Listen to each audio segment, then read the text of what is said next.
Welcome. I'm Michelle Marchant Johnson with Love Life Coaching, and I'm really happy to welcome a returning guest to this audience, and that is the amazing Guy Finley. Welcome, Guy. Hi, Michelle. Nice to see you again. Nice to see you again, too. So many of you may be familiar with Guy and his work, but I want to give the official introduction here. Guy Finley is the best-selling author of more than 45 books and audio albums on self-realization, including The Secret of Letting Go, The Essential Laws of Fearless Living, and his newest book, Relationship Magic: Waking Up Together. He is the founder and director of Life of Learning Foundation, a nonprofit center for spiritual discovery located in Southern Oregon. Guy is also a faculty member at the Omega Institute in Rhinebeck, New York, and at 1440 Multiversity. Tune in live every Sunday morning and Wednesday evening for Guy's free online classes. You can go to www.guyfinley.org/love to register. And Guy's going to tell us a little bit more about that in our interview today. So welcome once again, Guy. Thank you. So, Guy, as I was sharing with you, the audience here mainly is single women. Most of them maybe a little bit more mature, most 40 and above, and most who have been through, let's just say, some ups and downs in the relationship department. That was my own story, which was a big part of how I came to do this work. My path to love was filled with speed bumps and potholes. It was not a smooth and glossy ride. So I learned some of the things that I learned the hard way, but now am privileged to use those lessons in ways that can also benefit other people. So I'm excited to talk to you and get some of your thoughts centered around love and the journey to love and patience, this virtue we were talking about briefly before we started. And I'm just going to let you kind of jump right in, Guy, and then we'll follow the conversation and be guided as to where we're going here. Well, let me get out of the pothole that I'm in at the moment. Look, it is a very natural part of us to want to belong to someone or something. It's in our DNA.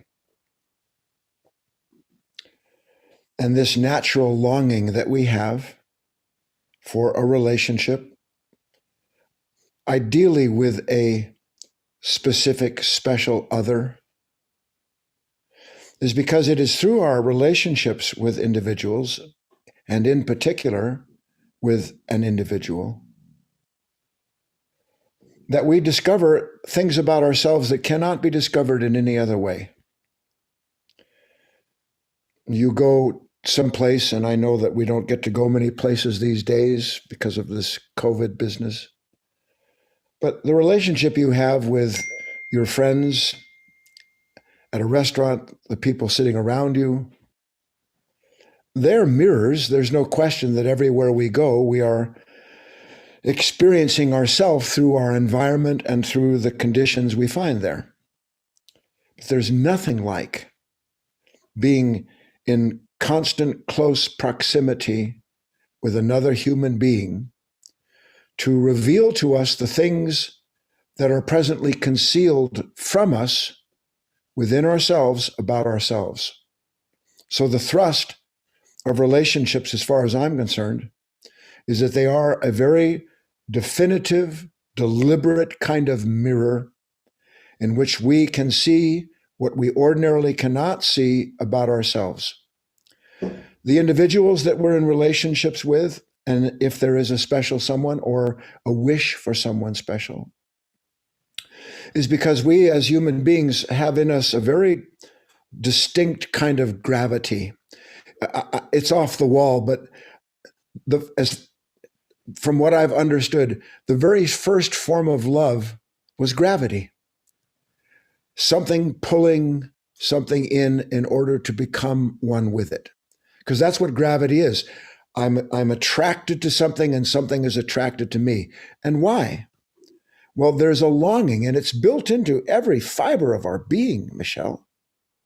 And it's not just humans. I live out here in the woods in Oregon, and I have had, as we probably talked about, my relationship with the creatures that are on this property and the deer that I've hand raised over these years.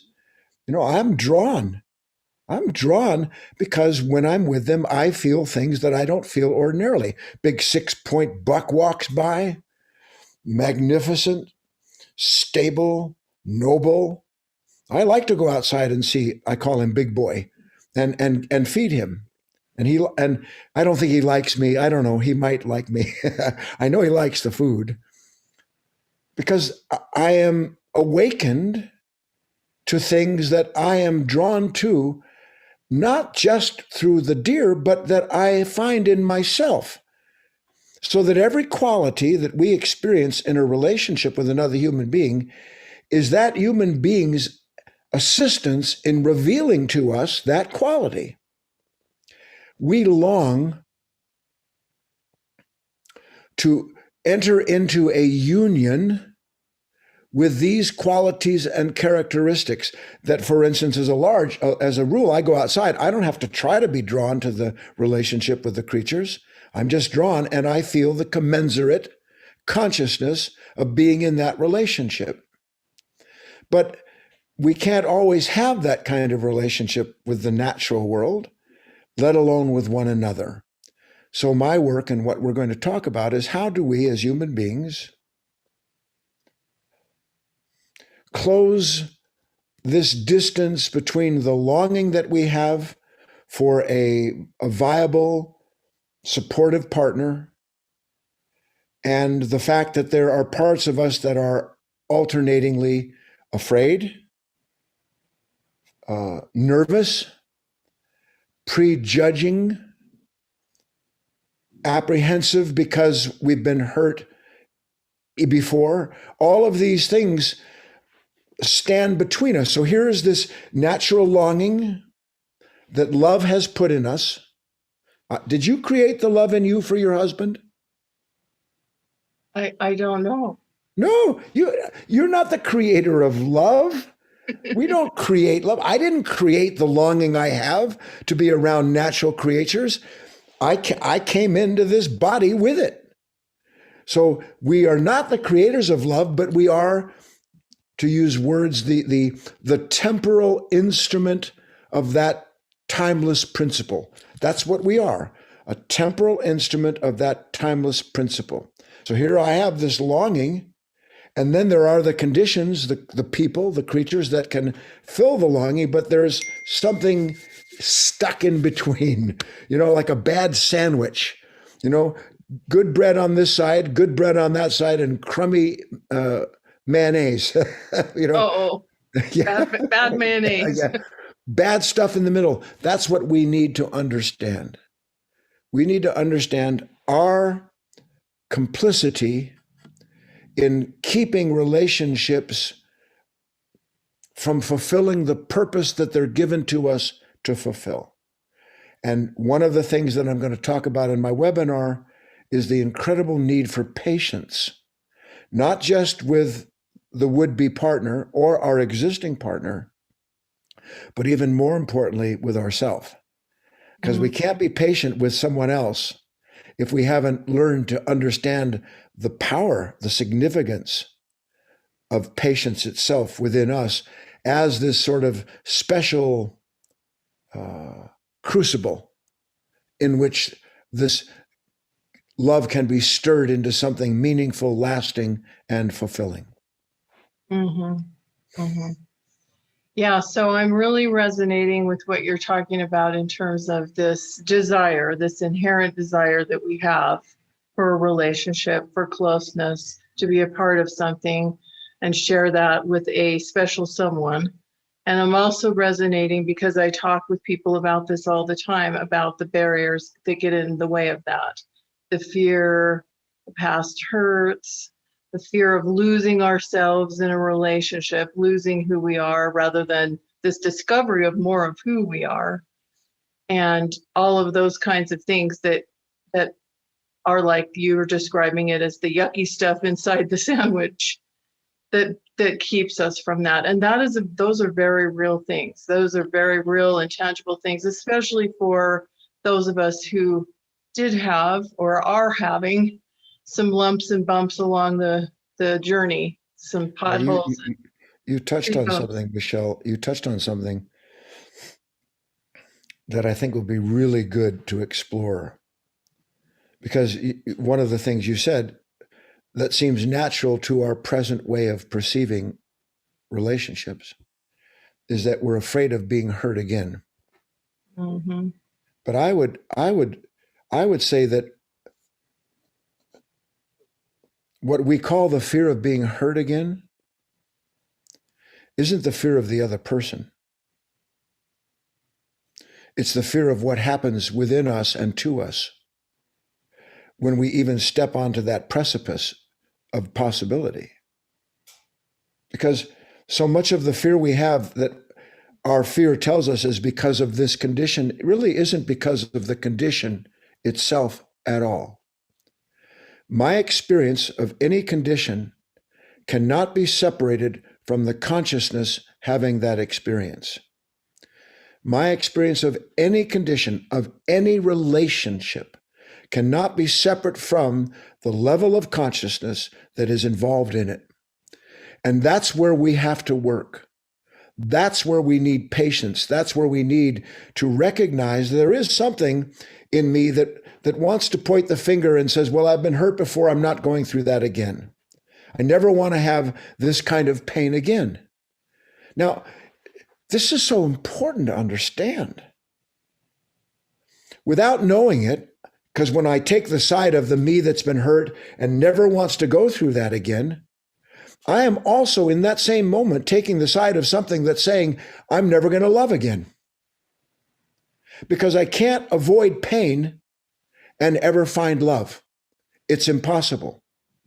Because the pain in finding love and in developing love with our partners has everything to do with what we are willing to go through, realize and experience in ourselves, the baggage we have, all the buttons that we carry on our jacket, so that until we're willing to understand that and then go through that and be patient with what pops up when things don't go the way we believe they should, we're never going to be able to get past first base with any other human being, because something in us is prohibiting it, even as it seems to tell us, I really feel badly about this because of X, Y, and Z, when the truth is that part of us wants nothing to do with you and I exploring our consciousness to free ourselves from this corrupted content that goes before us, not to make the crooked roads straight, but to make sure that everything stays crooked, that we don't have and enter into these relationships.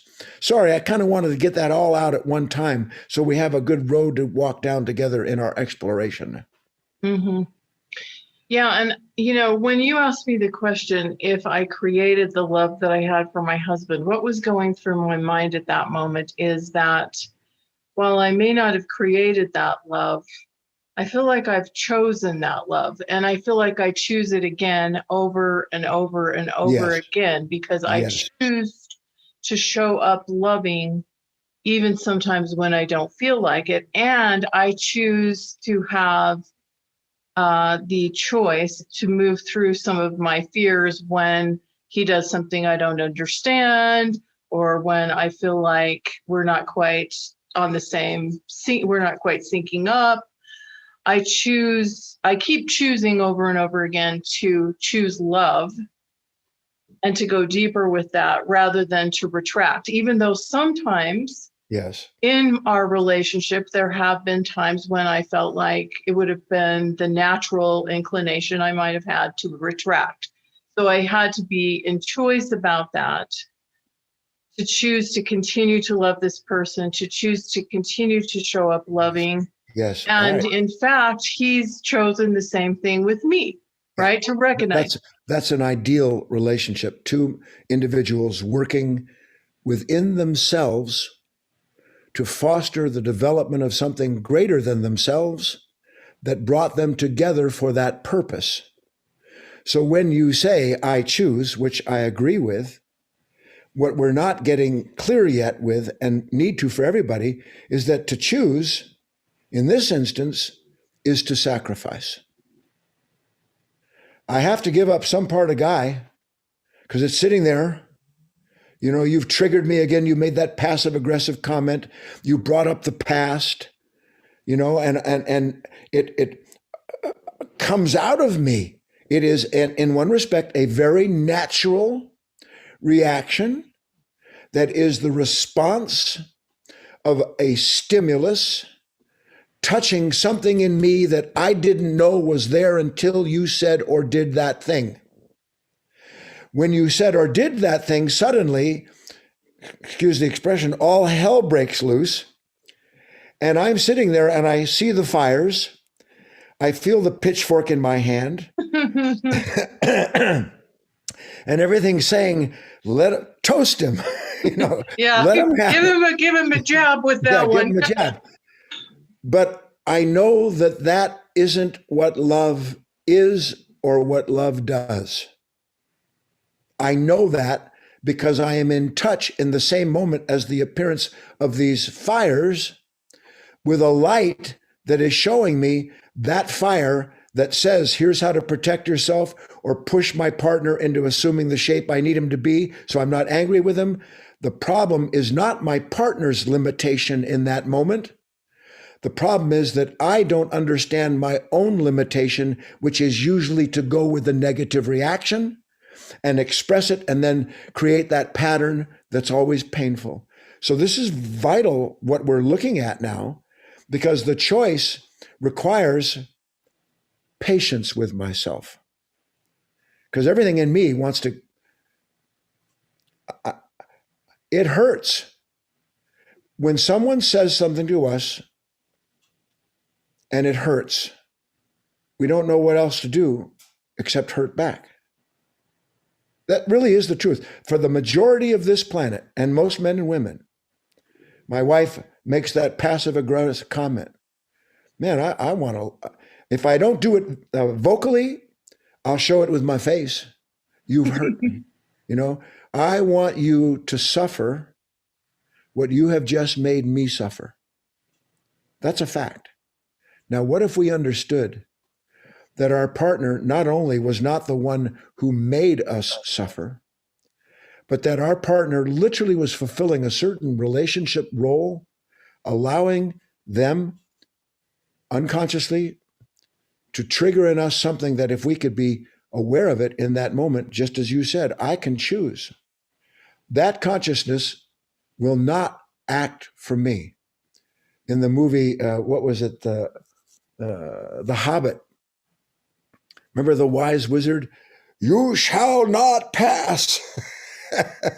You know, inwardly, we have to understand not to act from some phony baloney moral or religious platitude that I should be a loving person and therefore I'm going to grin and live with this resentment until I can't anymore, then I'm really going to toast you. But rather, I can recognize in this moment something in me that has no love in it at all. Blame has no love in it. Wanting to punish or coerce individuals to be what we want them to be has no love in it. Love in a relationship requires sacrifice in the moment when what is unloving comes up. I have to give up Guy. I have to give up Guy. Michelle has to give up Michelle. And she does it for the sake of love by choosing to not be the instrument of that impatience, of that certainty, of that conviction that you have just crossed the threshold and now there is hell to pay. The hell to pay isn't making my partner pay it. The hell to pay is me dying to these parts of myself that A, I didn't know were there, that B, are so painful when they appear. The only thing I know to do, get rid of it. Unload it. We're talking about something of very high magnitude, Michelle, something beautiful, that all of us who have been hurt in our relationships can begin to bring into the founding of new ones with friends and family and partners. so that we find a new kind of freedom by understanding where our attention needs to be in every moment with every person. Yeah, so beautiful. So beautiful. And coming back to something you also said earlier, kind of right at the beginning today, Guy, is that relationships are like a mirror in a lot of ways, and they reveal these parts of ourselves we don't otherwise see. I kind of compare it to, we look in the mirror every day and we think we see ourselves really well, but we're not necessarily seeing the side view, or heaven forbid, the rear view, so to speak. And relationships have a way of, they have these analysis that sometimes are done in business, or you get feedback from all the people that are around you, co-workers and superiors and people that may report to you, this 360 view of how you're doing. Well, I think relationships reveal the 360, if you will. Yeah. And some of the things that I think come forward, this has been my experience in my now 14 and a half year marriage. It reveals expectations. Like, we all come with a preset set of expectations, whether we realize it or not, of how a relationship should be, how this other person should be in a relationship, what we expect from them, how they should be showing up, et cetera, et cetera. Then when they don't, we're disappointed, or we're mad, or we're upset, or we think they've let us down. They may not even have any idea we had any expectation around any certain thing. Yeah. They didn't get the memo, apparently. Right. They didn't get the memo. So we can start making them wrong. We can start building up those resentments you're talking about. We can judge them as being unloving, an unloving being, because they didn't show up the way we expected. Let's look at this expectation business, and where, again, patience ties into it.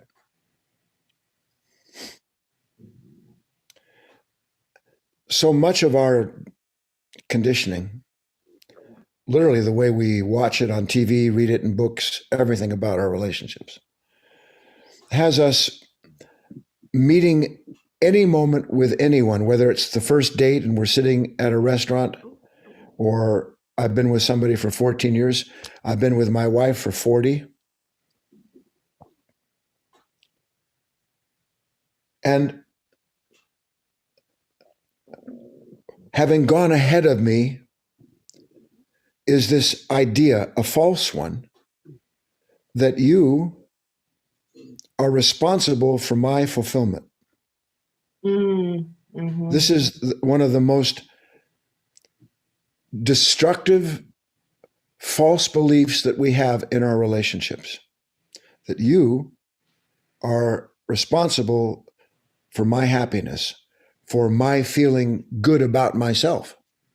You're responsible. We don't know that we have that mindset, but we step into a minefield with our partner every time suddenly they, everybody knows you're fishing for a compliment.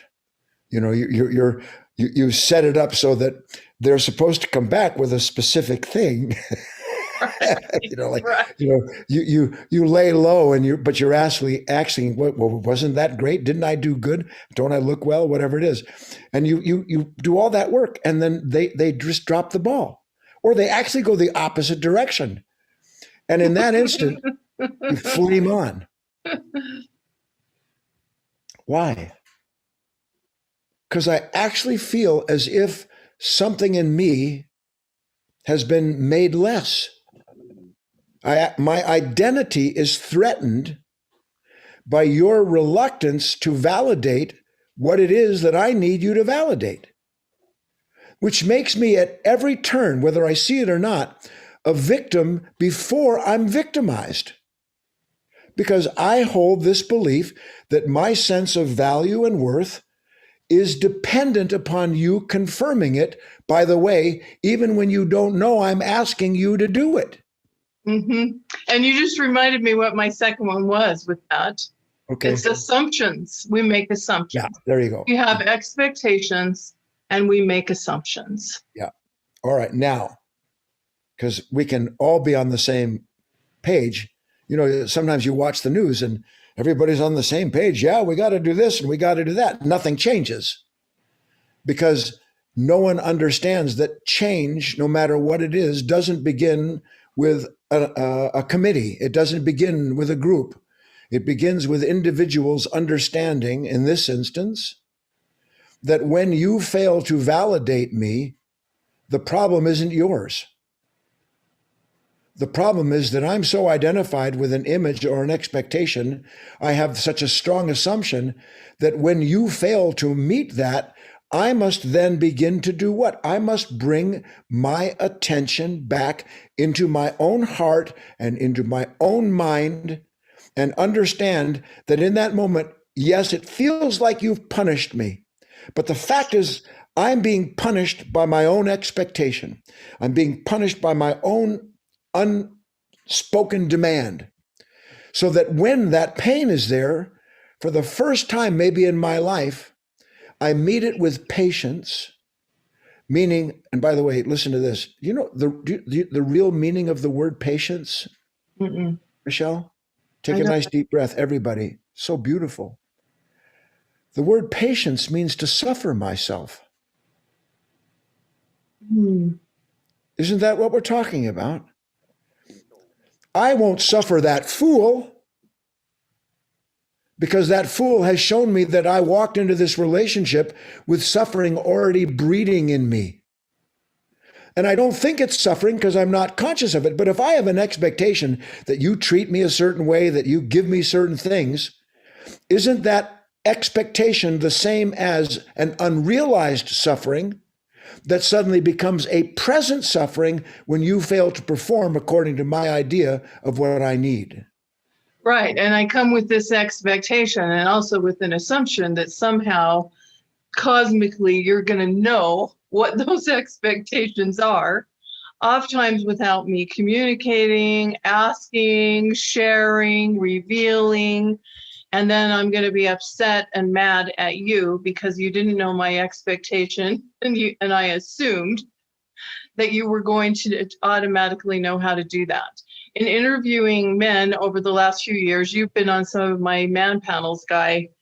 That's one thing that I've had so many men say to me is like, please don't assume we know what you want or need from us. Even a good man who wants to please you does not necessarily automatically know what it is you're hoping for, wishing for, wanting, needing from us. And yet we make those assumptions sometimes and feel like it would be unromantic to have to actually talk about it or share it. Yes. And again, we're drilling down here into something that at least I hope that you find it as valuable as I do in our own exploration. There is no way that, and I know that you will confirm this from your own experience with your partner. Our love cannot grow until each of us transcends in one way or another the pain that is already in us that blames our partner for the fact that love isn't growing. Love grows as we go deeper and deeper into the parts of us that are keeping it from growing. Look, everything, love grows naturally. I mean, look at the world. You may not think of it in these terms. I do. What is creation? Creation is the moment-to-moment union, marriage, integration of celestial forces with physical attributes so that the invisible keeps coming into the visible is acted on, it is perfected, it makes a new form, a new beauty, and then that happens again. That's love. The incessant upwelling of the perfection of the possibility in each and every creature it acts upon. That's love. You and I are those creatures. Our partners are part of the creation. And when we start to understand that a little bit, then we realize look, the plant's going to grow. put in a pot, give it good soil, nourish it. You can't stop it from growing. Why doesn't our love grow? Because there's something in us, not in our partner. Yes, it's in him too. It's in her too. There's no question about it. But my responsibility is my responsibility first and foremost. And if I will do what is necessary, make the choice to suffer myself rather than make you suffer for what you just said or did, so that I transcend that habitual consciousness, I exit it with a new understanding. And when I exit it with a new understanding, guess what happens? I give you space to see something new about yourself, because I'm not responding in the old pattern, in the old punishing way. Now something's growing. Why? Because we made the necessary sacrifice as individuals. Now I can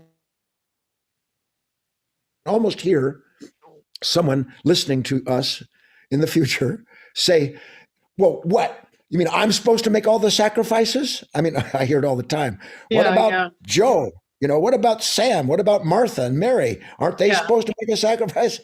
And see, that's our attitude. Yeah, well, and I hear that all the time too. Women have to do all the hard work in relationships? Yeah, exactly. And by the way, they do. Men, God help us, men have ruined this planet. But back to the point. I'm not going to change if he doesn't. Really? Is that what you want? Or do you want to be the human being put on this world for the purpose of being the perfect instrument of love that your partner will help you find if you will free yourself from everything that interferes with its expression in you from moment to moment to moment? Because see, all of us, we look out at the world and this political, why they are not doing this, and until they do this, nothing's going to change, and they're not doing that, and always blame, blame, blame. How about let's get rid of blame and enter into a new kind of relationship that begins with attending to our own heartache, our own fears, our own worries, our own demands and assumptions, so that when our partner, whoever he or she may be, triggers us, the first thing we do is put down the gun, not pick it up. We put down you're wrong, you shouldn't, you're this, you're that. Instead, can I see this urgency in me to blast away and allow the awareness of that nature to produce in that moment? And you call it a choice.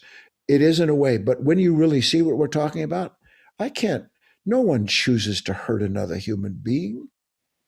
I'm telling you, no one ever consciously chooses to hurt another human being, because the only way we hurt another human being is if we have identified with the hurt in ourselves first and are trying to get rid of it and calling our resistance to it the path. Resistance is reincarnation. What you resist that arises in you guarantees it will repeat itself again. That is a cardinal spiritual rule, and one that is deeply involved in love. Mm-hmm. So another thing that, when you're talking about this, another thing that's coming up for me is this idea of judgment. We judge ourselves, we judge others, we judge how other people show up, and we judge them. We're judging them. You can say more about this, Guy. We're judging them obviously through a certain lens. And that lens is not necessarily 2020. Yeah. How about myopic and glasses as thick as Coca-Cola bottles? Right. Right. Look. All right. So let's take this, because this is a big deal. I'm out with somebody. I'm spending time with somebody, and if we're honest at all, we sit on the judge's bench 24/7, not just the people around us, but everything. We drive down the street. We're judging the way people walk, what they wear. We're judging why my wife. This is a gag between us. I don't know what it is. My wife doesn't like certain colors on houses. So when we're driving down the street, not so much anymore. How could somebody paint a house like that? Completely forgetting that the only reason they do that is they love that color. Now, my wife, she brings with her from her past preferences, preferences that she is identified with. So that if I am identified with an assumption or a preference, and then someone fails to meet that preference and performs poorly according to my idea of that, then judgment ensues. Now, what is it then, if this is true, that's actually doing the judging? My past, my conditioned consciousness. There is no judgment apart from a character that has come forward through time, unseen, unconscious in our nature, that suddenly appears any moment where whatever it is has come and awakened it, and now I am the judge. I know better. No, what you don't know in that moment is that you are listening to, identifying with, and carrying forward with you a character that will always be in the way of you being at peace with anyone and everything that doesn't meet your requirement for them. Dying to the past is a requirement for a present love that grows. Dying to our past is a requirement for a love that grows in the present, because the past wants nothing to do with anything other than perpetuates its ideals and its identity. Yeah, so profound, so powerful. It is beautiful. We can, you and I, we like to talk because we get going and we can feel these things. We acknowledge them. We look at them even more deeply, find clearer ways to see what's right in front of our own eyes.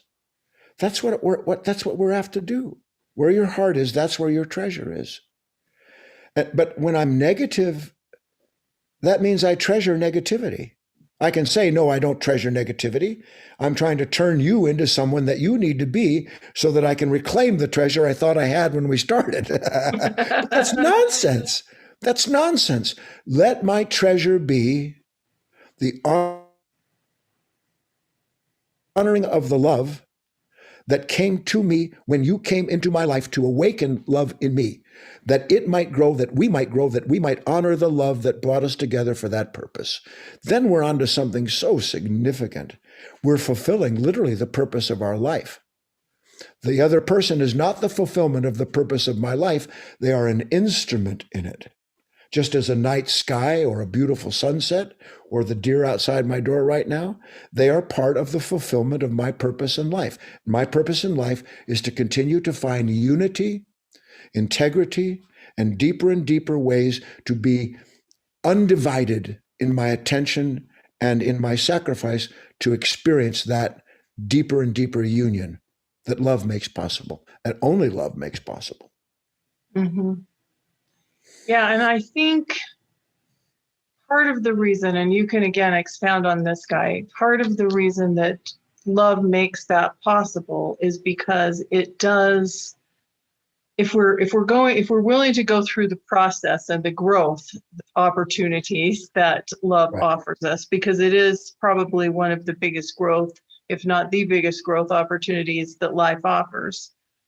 It allows us to not only see, but also work with, deal with, or drop some of those parts of ourselves that would block us from having this growth. And I think one of the reasons, I think this comes back to what you said earlier, I think one of the reasons we have such a desire, inherent desire for a relationship, for love, is because there's a part of us that wants to have that growth, even though we resist it. Absolutely. Look, I didn't create the attraction I felt for Patricia 40 years ago. I had nothing to do with it. She showed up. She was attracted to me. God only knows why. She didn't create the attraction. Now, in the early days, and we all know this pretty well, a lot of it's physical. Mhm.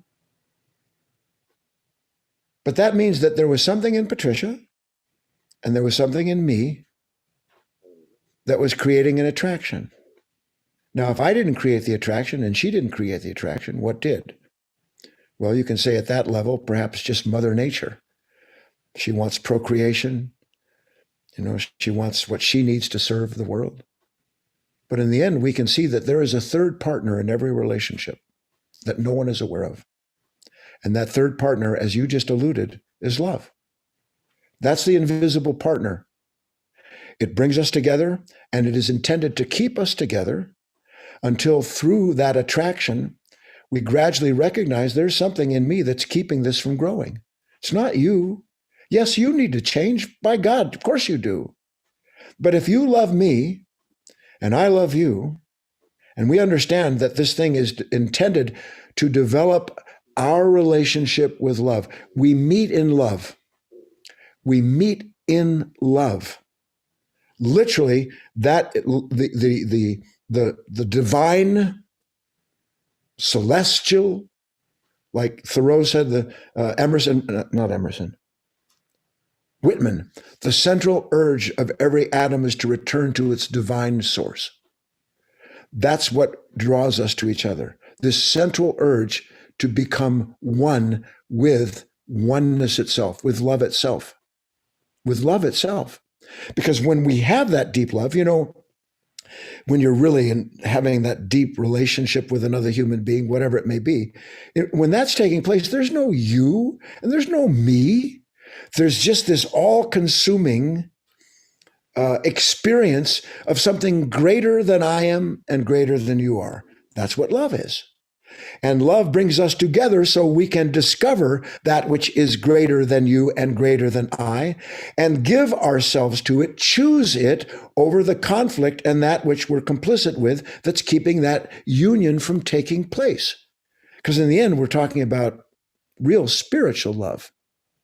That's where it starts. It expresses itself through these levels of physicality, emotionality, Philadelphia brotherhood, each and every level of love. And then we mature and we begin to understand the purpose of all these things. So I'm going on too long about it. I'm just strengthening what you said. That's all. Mm-hmm. Yeah. Yeah. So I have another question for you, which I think might be on the minds of some of the listeners, Guy. And that is, okay, you used the sandwich analogy. That we've got this desire for love, and love is here, but we got this yucky stuff in the middle, bad mayonnaise. For people that are listening and they have the desire and they believe on some level at least that love is there, possible for them, but they don't know what the yucky stuff is in the middle. Like maybe they sense there's a barrier or block. They haven't identified what's there in the middle. Okay. How do we go about identifying that? Because I'm asking you this because for me, Guy, I share it already. For me, I did not have a smooth path or journey to love. And I couldn't see what was there in the middle for some time. It took a long time for me to be able to see what was there in the middle. Yeah. All right. So take a deep breath, everybody. The medicine is bitter, but it heals. What's in the middle is me. Me in the middle. And we're so used to it because right now our hearts, God help us, are hardened. We're actually afraid of our own emotions, not the ones we like. But we're afraid of the anger. We're afraid of the bitterness. We're afraid of the betrayed sense of self. We're afraid of the resentment. And so our culture tells us, well, the way to deal with that fear is dress it in something else. Analyze it. Give it another name, and then find a way to accomplish in your life that name. So we live in thought. Thought has no place in relationships when it comes to developing love. Thought interferes. So that me in the middle means this. The next time my partner or even my first date, and I have to interrupt myself, you must be patient with yourself. You cannot do what I'm describing as follows, but you can work at it. You can consider yourself in training because you want to understand this perfect love and have it. Instead of, oh, I see you very clearly. And by the way, when I say I see you very clearly, what am I seeing? I'm seeing something from my past that was similar to what you just did, and now it's telling me that's how you are. That's what I see. I don't know that I'm seeing my past, and I don't know that it's me in the middle, my past is doing that seeing. But if we can just understand that, as you said, so that I can make a new choice in that moment. What's the new choice? I'm going to see me at the same time I see you. I'm going to see me. That's my first action, not what I think I see in you, not what I think I have to do about what I see in you, not even what I think I have to do about what I see in me. I'm just going to stay with straight seeing, just pure awareness of whatever it is that is coming up. Because if I stay in the pure awareness, in the light of it, that awareness has action built into it. That awareness is the healing of what has been unaware of itself.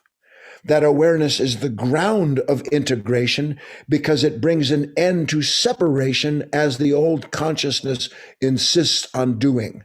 So the exercise, and that's why it takes patience to suffer myself. Whew, wow. Man, I'm on fire. But I see it. And I'm not going to think about it. I'm not going to wonder where it came from. I'm not going to give it a name. I'm not going to do one thing other than remain in the light of that awareness, because the light of that awareness is the advent of love beginning to come and separate the wheat from the chaff, quite literally, to produce a necessary natural separation from who and what I've been up until that moment that you triggered. And now I'm going to exit this moment with you, a different order of human being, because I've understood a different order of love. Yeah, it strikes me too, as you say this, that it also requires courage as well as patience. It requires courage. A certain kind of courage.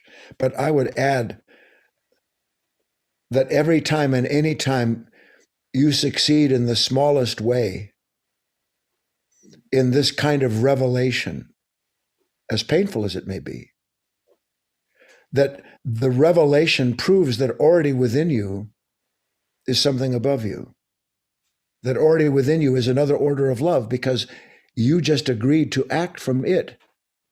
And when you understand actually moment to moment that there is something above you, that's called faith. And it doesn't require courage. It requires surrender. It doesn't require strength. It requires seeing that we've been calling weakness strength and not understanding why it always produces incomplete results. So that we literally move from one world, one level of love to another. That love is endless, and that it is endless in me, it is endless in you, and relationships reveal the endlessness of our own possibilities. That's what we're drawn to. The word longing, so interesting. The word longing means to close the distance between myself and that which I long for. So longing implies there's a distance between us. And longing is to close the distance. And only love can close the distance by proving in the end there was never any real distance at all to begin with. Powerful. Powerful. You know, one of the things that I've discovered in doing my own work, and as we've talked about before, it's an ongoing journey, right? We never arrive. Yeah, never arrive. This is an ongoing journey of discovery and growth. But one thing I've found is light, you know, when we're shining the light, so to speak, in these dark corners of ourselves or our lives, shining light on the dark corners of what might be going on, sometimes that does feel scary. It does feel scary. And that's why I said, to me, sometimes it does feel like it requires courage, because that does feel scary. But on the other hand, the light, when we shine the light, it's a healing light. It like allows us to not stay stuck there. There can be healing and illumination and growth in ways that are not possible if we don't shine those lights. And so many people go through life unconscious because they're afraid of what they might see by shining that light. And let's be very, very, very clear. When you say they're afraid of what they may see, the fear they have of what they may see belongs to the fearful nature that has taken their life from them. If we have the truth, here's the truth. There is no such thing as any bad fact about yourself. Pure and simple. There is no bad fact that you can see about yourself. But something in us tells us, no, no, no, no. I'm not supposed to have this enmity. I'm not supposed to live with resentment. I'm supposed to be free and loving. I'm a Christian. I'm a good Jew. I don't have enemies. And yet my mouth says one thing and my heart does another. This light reveals the content of the heart. There is nothing that light can reveal that light won't heal in that revelation. That means that everything I'm willing to see that is factual about my old nature is the invitation for that love, that light, to do what only it can do. So there's knowledge. Wow, no bad fact about myself. Well, I'm sitting here stewing, but I know that I ought not stew, so I should ignore the stewing and instead try to be loving. No, that's ignoring the fact. The fact is I'm stewing. Leave the fact alone. Let the light deal with the fact. It's not your job to deal with the fact. You are presently the source of the fact. How is the problem going to get rid of the problem? Let the light do what it's intended to do, which is to fight for you, fight for who you love, and fight for a love greater than the both of you if you'll let it win the fight by staying out of it with your head. No bad fact. Stay with that. Then what happens? I have to patiently suffer what appears in the light. If I patiently suffer it, I die to it. If I die to it, it's not between the two pieces of bread anymore. Mm-hmm. The mayo is gone. Mm-hmm. Dissolved. Not altered, not reconfigured, not given a new set of clothes. It's dissolved. Mm-hmm. It dies. And when it dies, love is born again in a new form, and we have the new experience of that freedom. Mm-hmm. Well, and as you were speaking, I thought about patience, when we're being patient with ourselves, when we're suffering ourselves, as you shared that definition. It is a form of love. It's a form of love for ourselves. Yes, yes, yes, yes. These guys, religion's been given a really bad rap, and it rightfully so. What's happened on this planet is beyond disgusting. But the root of it, the love of it, the truth of it, you just said it. If I learn to be patient, if I learn to live with patience, then my soul, which is intended to be in this relationship, is free to be in this relationship. With patience, I possess my own possibility to enter into pure and purer forms of love that this soul, as the reflection of the divine, is intended to experience, not just every other day, I might add, but as often as we can be present to what this light is showing us about ourselves. Mm-hmm. Yeah, and so then when fears around that show up, or fears around anything show up in terms of relationships or our journey, it feels like, and this is simplifying perhaps everything you've been saying, but it feels like fear is just a sign there needs to be more love there. Yeah, that's exactly right. Fear is evident that in that moment, something is trying to remove me from the next stage of growth in love. That's all fear is. And to be quite clear, that fear is not Michelle's. That fear is not Guy's. It was born in Guy when he didn't understand and mistook that relationship and formulated something that has carried itself through his life to this point. But it's just literally a level, a nature that has no right to make choices for me, but that I relinquish that right to it every time I identify with it instead of bringing it into the light of that awareness that then begins to prove fear is a lie. The more you prove fear a lie, the more fearless you become, but not because you're strong and courageous, but because you have aligned yourself with that which releases you from the illusion of being fearful and worried and nervous. Mm-hmm. Yeah. Yeah. So powerful. Such a journey we're all on, right? Oh, yeah. Thank God. Yes, indeed. So I want to give you a chance, Guy, before we wrap up, to share a little bit about your upcoming talk on Valentine's Day. We already mentioned the link, guyfinley.org/love. And also, if you can just share a little bit about kind of the ongoing series that you do, just so people kind of know about it. I think another question, Guy, sorry to interrupt as you were about to speak, but I think another question is do you see your talks, your teachings for people of all different backgrounds, faiths, religions? Because I know we have people all over the spectrum on that in terms of the listeners. So can you address those things? Yes. Let me start with that one.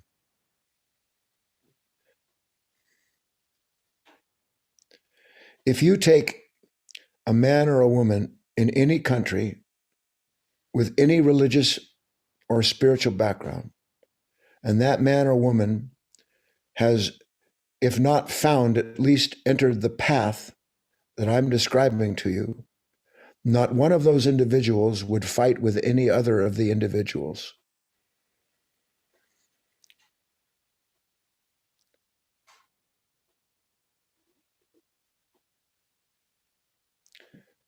Religion did not create love. Love gave rise to religion.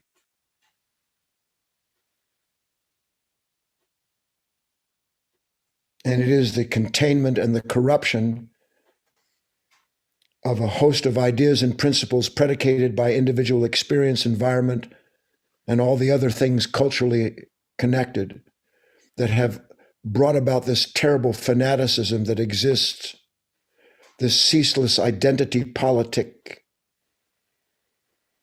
where because of a person's ethnicity, religious background, spirituality, their preferences, somehow or other, we judge them incessantly and instantly in order to validate what we say love is. Love doesn't judge.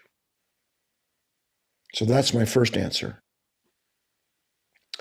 Secondly, since COVID, we had to stop our meetings. We have a beautiful 15-acre campus in Southern Oregon, beautiful buildings. When we open, I'm hoping to do so in April or May.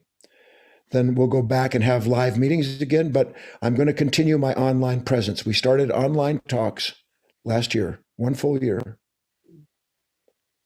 And I speak twice a week to men and women all over the world for free, donation basis, nothing to join. You do need to sign up so you get the invitation, the notice. And then there are 2 other classes held by longtime students. Everyone is invited to attend. And the material is always along the one single line of understanding that there is no one in this universe like you.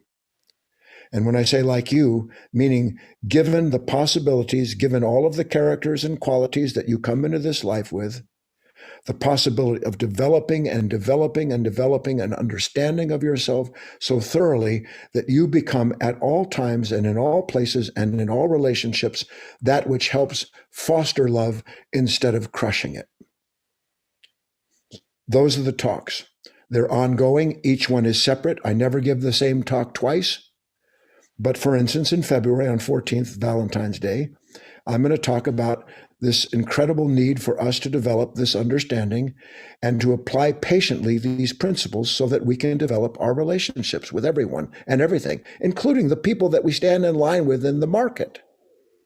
So everyone's invited. And I encourage you, and I've talked about this. I use the word, you and I sit here and bathe in this atmosphere. We acknowledge the truth, which is we're sharing a kind of love. You're in Utah, I'm in Oregon. We're talking over some strange electronic device, and yet there is this communion. That's what our meetings are about. Learning to commune, meaning integrate ourselves with beautiful, true, timeless principles. Join us. Act this knowledge. Don't just acknowledge it. Act this knowledge.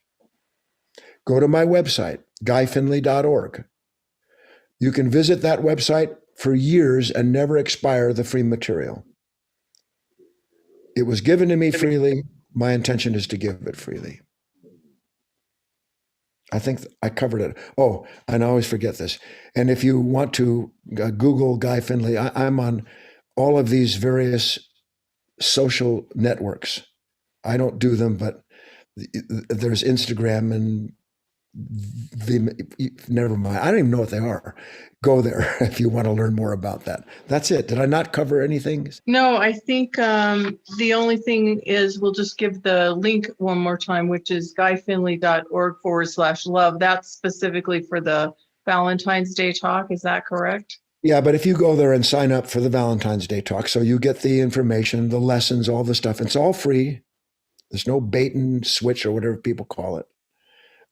You will then be notified about any and all of the free classes. You won't get a ton of emails, and you can start this process if you wish. Mm-hmm. Okay. Well, thank you so much. And as always, Guy, it's always really fun and enjoyable to connect with you. I always feel like you and I could talk for a very long time. Yeah, we could. When we have these conversations. I know the mind can only endure what the seat can take, though. So we probably better wrap up for today. And I thank you for what you've shared. It's been a really interesting conversation. They always are. Yeah, I feel that too, Michelle. I feel that we said some things that hopefully will have some direct impact on the way we perceive our relationships and the way we interact through them. Thanks so much. Yeah, thank you. Thank you. Okay. And thanks, everybody. Yeah, you too. And thank you, everybody, for watching. And I'll put the link to Guy's website underneath the video here that you're watching or listening to. And I'm sure that this is just the tip of the iceberg. As Guy said, he's been producing this content for many, many years, and it's ongoing. So be sure to check it out. And happy Valentine's Day, everyone. And I think this is an opportunity to show up as being loving with and for yourself, even if you don't have that special someone in your life. Yes. Love in action. Love in action. And remember that love is already there. It's already present within you. Right. So, all right, Guy, thanks again. Really appreciate it. Take care, everybody. Bye-bye for now. Bye.